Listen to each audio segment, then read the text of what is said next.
दस्तक ड्रामे की अगली किस्त में आप देखेंगे कि किरण को अंदाज़ा ही नहीं हुआ कि शानी सैफ के घर से होकर आया है, क्योंकि फिज़ा ने इस मामले को इतनी सफाई से छुपा लिया। लेकिन इसे गिल्ट हुआ इस बात पर कि इसे ऐसा नहीं करना चाहिए था। लेकिन अगली बार सैफ तो फिर से फ़ोन करता है फिज़ा को कि अम्मी बहुत तड़प रही हैं शानी से मिलने के लिए, उनकी तबीयत ठीक नहीं, वो शानी से मिलना चाह रही हैं। और ये सुनकर फिज़ा फ़ौरन इनकार कर देती है कि मैं दोबारा ऐसा रिस्क बिल्कुल भी नहीं ले सकती।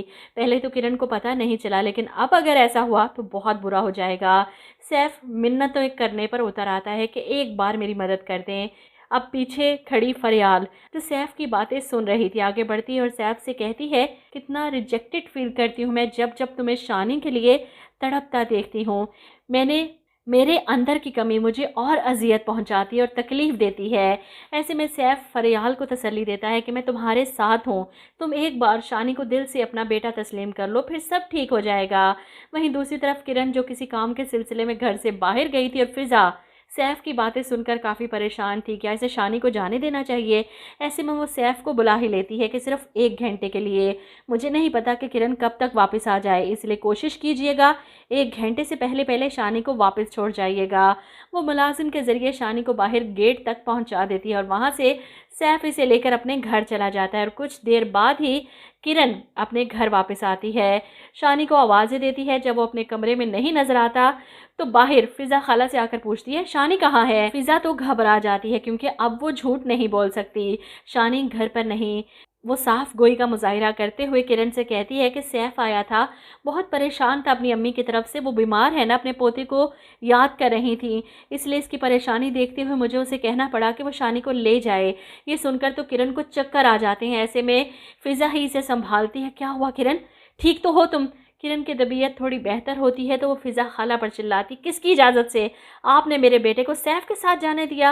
वो बाहर की तरफ भागती है और फिज़ा इसके पीछे कि तुम्हारी तबीयत ठीक नहीं। वो सिर्फ अपनी आप ही का सोचकर किरण को रोकने इसके पीछे जाती है, जो अपने पोते या पोती की शक्ल देखने के लिए तरस रही हैं। अगर किरण को कुछ हो गया तो वो क्या जवाब देगी अपनी बहन को, इसलिए किरण के पीछे ही जाती है। फ़ौरन इसके साथ सैफ के घर चली जाती है।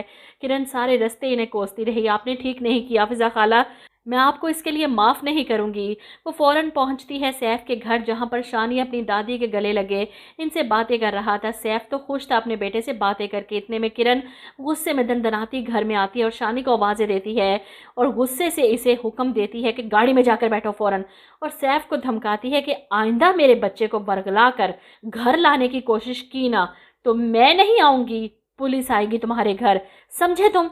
सैफ तो मासूम और मजलूम बनकर पीछे खड़ी फिज़ा को देखता है कि देखा, ये है इस किरण की असलियत, मैंने आपसे सच ही कहा था। फिज़ा को भी हैरत होती है किरण के लहजे पर। ऐसे में सैफ की माँ बड़े प्यार से किरण से कहती हैं कि बेटा, इसका बाप तड़प रहा था। जिस पर किरण कहती है, ये तड़प नहीं रहा था, ये भुगत रहा है, मोहब्बत में खसारा हो गया तो औलाद याद आ गई। अब देखना तुम 2 घंटे की मुलाकात भी नहीं कर पाओगे अपने बेटे से। वो साफ लफ्ज़ों में धमकी देकर जाती है कि वो अब कोर्ट जाएगी और जज का फैसला बदलवाएगी, क्योंकि इसकी मर्ज़ी के बगैर सैफ शानी को लेकर गया। इसके जाने के बाद सैफ की माँ तो चिल्ला उठती हैं, बहुत हो गई मिनटें, अब शानी मुझे इस घर में चाहिए, कैसे भी करके इसे किरण से लेकर आओ। और सैफ के पास तो ये आखिरी ऑप्शन है कि वो शानी को लेकर इस मुल्क से फ़रार हो जाए।